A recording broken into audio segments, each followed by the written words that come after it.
There is a time and place for strategic thought leadership. However, in this video series, we would like to focus on action leadership, the people who are driving Bitcoin consumer adoption by making it easier and simpler to use. And so I am delighted to welcome here today Dallas, the CEO of Satoshi, the Bitcoin app. Dallas, thank you so much for joining us. Absolutely, Tanya. Thank you for having me. Appreciate it. So if you could just start and go ahead and share with us, who you are and a little bit about your background. Yeah, I'll try to keep it brief. So, I'm from Los Angeles, California, born and raised. And I was a high school athlete, college athlete, played some baseball, some football. My first entrepreneurial endeavor, I had a candy business in high school, kind of reselling candy to friends and whatnot. And after that, I worked every job you can imagine. I delivered pizzas, I washed dishes, I was a server, I did door-to-door sales. I even did Uber for a little bit. And so, had a full gamut of experience there, but, been entrepreneurial, like I said, since high school. And I had started a digital marketing business, which was great. I was helping different brands and companies, with their advertising, spending and also creating content. And, early on, I think late 2015, 2016, I discovered Bitcoin through a friend of mine and was just immediately, captivated and super excited about, what I thought could possibly come from, Bitcoin becoming a bigger thing. And so I started a YouTube channel, started making content about, everything as I was learning it. I wanted to, try to teach it as I went to, hopefully try to understand it a bit better for myself. And I ended up founding the first, native social network that was built on a blockchain that was in the App Store. This is like, I think 6 years ago now. Very fun experiment. But I designed products for, many companies in our space and even, some kind of traditional companies like Topps and Marvel. And, I've just been a kind of a product design person all the way through. And, famously, I say I have a reverse engineering degree from YouTube. I'm just learning as I go. That's great. Can you please tell us what is Satoshi? Very simply for everyone to understand. Yeah, so Satoshi is the Bitcoin app built for everyone. Now, basically within one super app, Satoshi makes it really easy to buy Bitcoin, pay anyone. You can earn sats for doing all kind of awesome things in the app. You can learn about Bitcoin. You can spend it easily. And a little bit further down our roadmap, you'll be able to borrow dollars so you don't have to sell your Bitcoin as well. So it's sort of everything you want in one place. What made you start Satoshi? Yeah, good question. I, like many Bitcoiners, am constantly orange pilling anyone who I think is orange pillable and definitely willing to listen. And almost a pretty high success rate, I'd say. Most of those conversations, people say, "How do I get Bitcoin and how do I learn more?" Right? And I found myself going, "Okay, like where do I recommend them to? What app do I have them use?" And there's different apps, different Bitcoin apps that I like for different reasons, but ultimately I was disappointed by the existing apps in market because I felt like, they were always falling short in, one of several areas. And so I really didn't see the Bitcoin app. So, I wanted to start from, sort of first principles and say, if the Bitcoin app existed, like what could you do with it? What are the features you could do? And so wanted to start working on that. And ultimately, I really feel like, anyone's perception of Bitcoin is ultimately limited to the tools that you use to interact with it. And so I wanted to, just create a better tool that I wasn't seeing in the world. That's really nice. Um, Thanks. but just kind of following up on that exactly. What are the most valuable benefits then the Satoshi Wallet, this app would deliver to customers?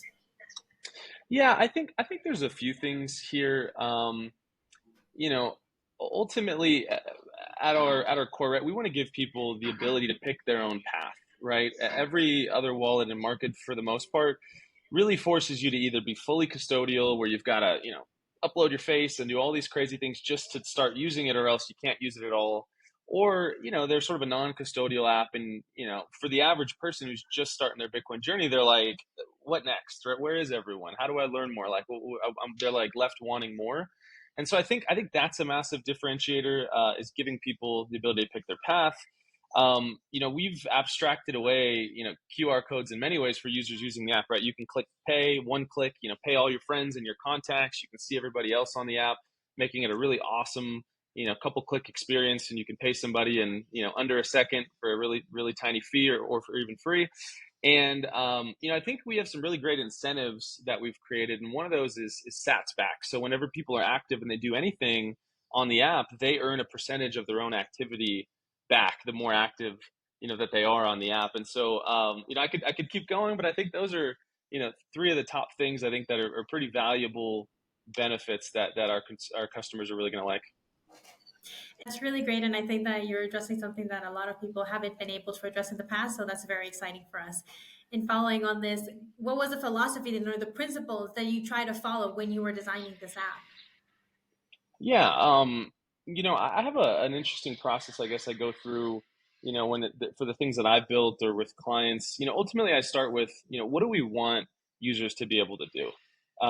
From there, right, we kind of get into the nitty gritty of saying, okay, then, if we've identified these as the most important things, like these are our core pages, right? And so each of those core features is just a click away.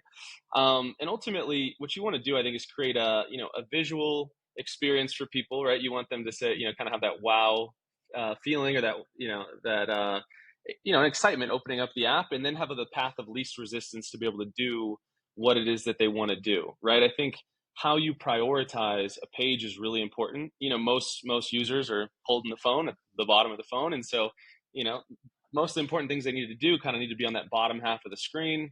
It's fatigue if you're going, far away to find the things that you want to do, and ultimately you're like, I'm over this app. I'm doing too much here. And then, the kind of the last part, right, is, with colors, you really have the ability to drive behavior, and also, towards what somebody wants to do, right? Green success, red is failure, right? And even educate people, right, into the differences of, like, what is Bitcoin and what is Lightning, right? By utilizing different colors for that. And so I could talk for hours about this, but I think those are some of the core principles that went into, how we've shaped the product over time. And I know we've talked a lot about Satoshi already, but what what could Satoshi differentiate itself clearly from other apps? Like, what do you think is like the biggest pitch? Yeah, I think there's four things here. So the first, I think, is convenience. And what I mean by that is, there's all these things people want to do. Right now, most of those things that they're in so many different places, right? You're using three, four, five different apps. You forget, where everything is, and you buy some Bitcoin. You got to use a different wallet just to custody it yourself, right? We've put all that in one spot so that you don't need to go manage, five or six different apps. Secondly, on the design side, we think we've got a design that's, both fun and intuitive for people that they're really excited about. Oftentimes I'm demoing the app, and people are like, what is that? Well, I've never seen that app before. Can I try that? And so I think I think we're head and shoulders above on just how the design looks and feels for people. I think the third point is really optionality, as I mentioned earlier. So you can pick your path. You can stay completely non-custodial, hold your own funds, rock it your own way that you want. Or if you're somebody who, wants to start buying, you don't want to hold your own Bitcoin, you can do so in a way that, we want to make that as secure as possible for people who would prefer that path. And the fourth is really incentives. And this touches back on what I mentioned a few minutes ago with both the earn and refer features, where, you have that feedback of, I'm active, I'm earning some more sats. And also, if I'm going to tell someone to join this awesome app, if they're creating value for this app, I should get some of that value because I help bring them here. So I think convenience, design, optionality, and incentives are really the four ways that separate us from other wallets. And it all sounds great, but how is this Satoshi going to tackle probably one of the biggest challenges, which is bringing Bitcoin to the masses? How are you going to make sure that everyone knows about this app, gets on the app, interacts with it, and so on, and make sure that, of course, their friends are also on the app? Yeah, it's a great question. I think that making Bitcoin fun and intuitive, I think, is really necessary, right? I mean, so many times you hear this criticism of people like, my banking app's not fun. It's like, well, that's why it sucks, right? That's why, that's why we're doing this. You want something that's fun, that's as great as Bitcoin is. And so I think, leading with an app that, gets you wanting to come back, I think is the first part of that, right?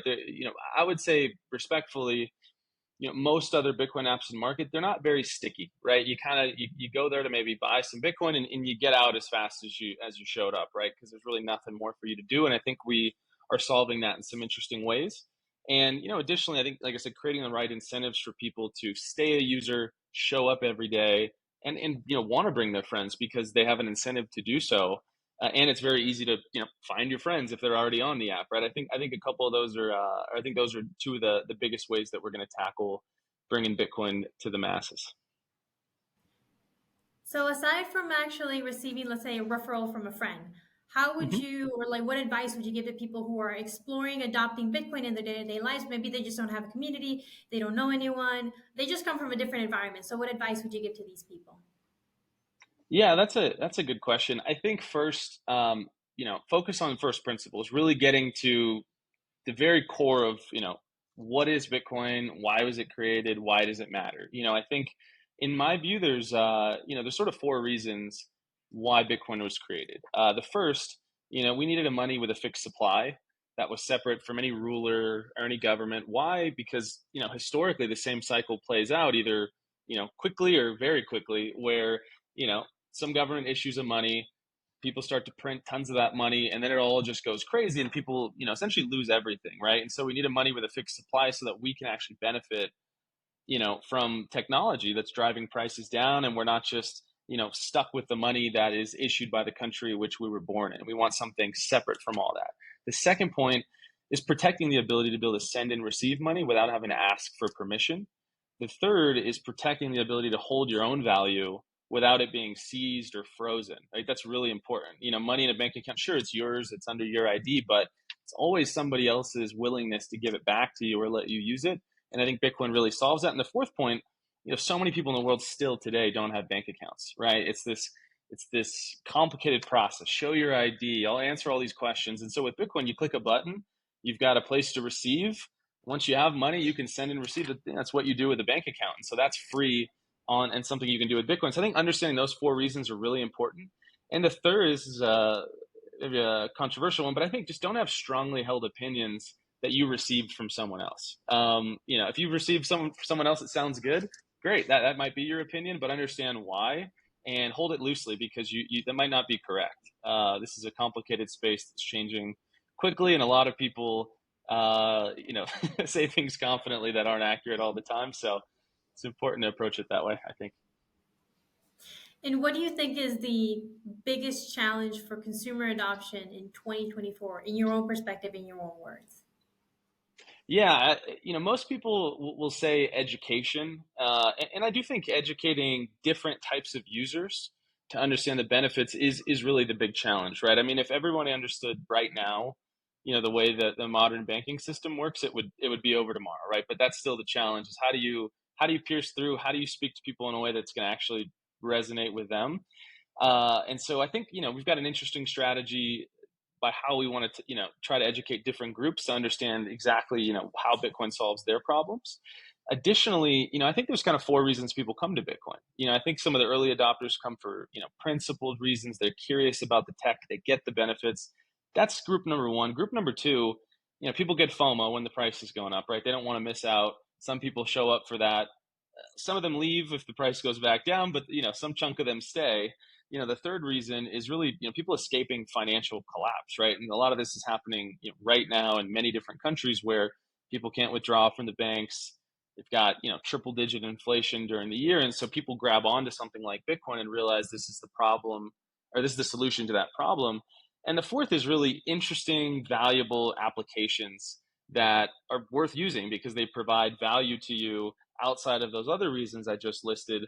And so, some of those are out of our control, some of those are in our control.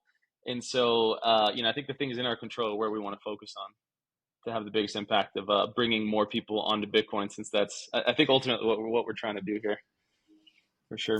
Do you have any last comments that you would like to share with us today?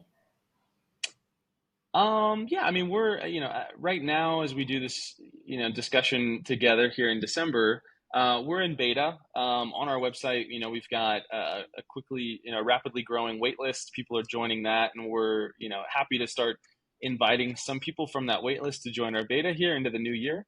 And so, I would just say, we're always looking for talented, excited Bitcoiners who, really, are focused on on getting Bitcoin in the hands of everyone else in the world who doesn't have any, which is most people. And so if anyone's interested, they can always reach out. We're happy to talk about, any aspects of the product or potentially bring somebody great, to join the rest of the team that is currently building the app.